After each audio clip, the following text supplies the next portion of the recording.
అక్షరాలు, చూపులోనే అర్థమయ్యే అన్ని మాటలు.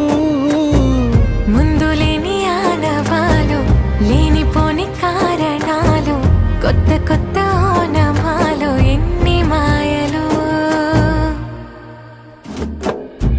కథలెన్నో చెప్పారు, కవితల్ని రాశారు, కాలాలు దాటారు, యుద్ధాలు చేశారు ప్రేమలో, తప్పు లేదు ప్రేమలో. కథలెన్నో చెప్పారు, కవితల్ని రాశారు, కాలాలు దాటారు, యుద్ధాలు చేశారు ప్రేమలో, తప్పు